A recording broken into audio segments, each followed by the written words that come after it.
इश्क के जुनून में पागल होकर हत्या करने की यह खौफनाक दास्तान। 23 फरवरी 2013 को ट्रिपल आईटी के छात्र अनुपम पांडे की कैंपस के गेट पर चाकू मारकर हत्या कर दी गई। इस ब्लाइंड मर्डर के खुलासे में जुटी पुलिस के पसीने छूट गए थे। न तो अनुपम के मोबाइल से कोई सुराग मिला और न ही उसके लैपटॉप। पुलिस ने उसकी पत्नी का मोबाइल भी खंगाला, लेकिन कुछ नहीं मिला। लेकिन कहते हैं ना कि क्रिमिनल कितना भी चालाक हो, कोई ना कोई सबूत छोड़ ही देता।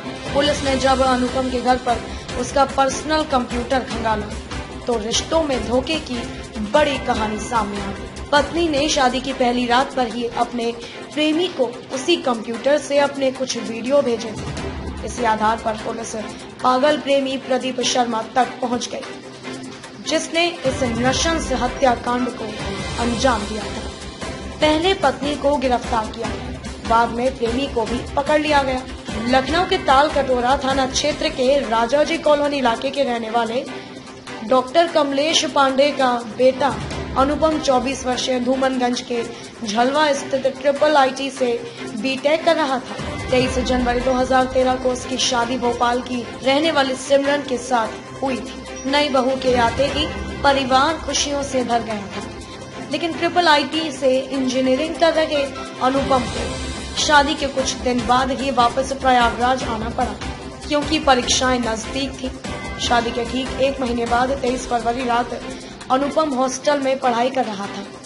उसी समय उसके मोबाइल पर किसी ने फोन किया और वह उससे मिलने गेट तक चला गया। फोन करने वाले अनुपम के सीने और सिर पर चाकू से एक के बाद एक कई बार कर दी।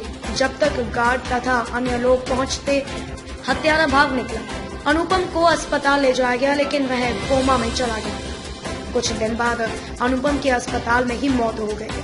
हत्याकांड की जांच में जुटी पुलिस ने जब अंतिम कॉल करने वाले को ट्रेस करना चाहा तो पता चला वह नंबर फर्जी आईडी से लिया गया था। अनुपम का लैपटॉप चेक किया गया, उसकी नई नवेली पत्नी की मोबाइल कॉल डिटेल्स निकाली गई, लेकिन कहीं से कुछ भी नहीं पता चल रहा था। कातिल ने कहीं भी सुराग का एक कतरा भी नहीं छोड़ा था।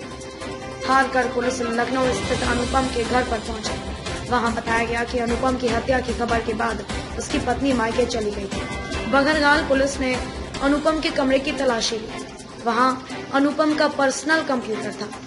पुलिस ने जब ईमेल चेक किया तो उस पर अनुपम की पत्नी ने भी लॉगिन कर रखा था। पुलिस ने टेक्नीशियनों के सहारे दोनों के पासवर्ड क्रैक किए। इस कंप्यूटर में अनुपम की हत्या का पूरा राज मिल गया। दरअसल सिमरन शादी की पहली रात पर अपने कुछ वीडियो बनाकर अपने एक दोस्त को ईमेल से सेंड किया।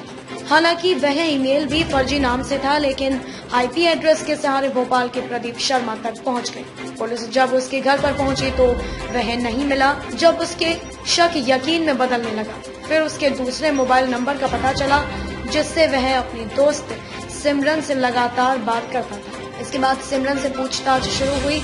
पहले तो उसने साफ साफ इनकार किया, लेकिन पुलिस ने जब उसके ही भेजे वीडियो उसको दिखाए तो उसने जुर्म कबूल कर लिया। पब्लिक न्यूज डेस्क, देश और दुनिया की खबरों के लिए जुड़े रहिए पब्लिक न्यूज के साथ।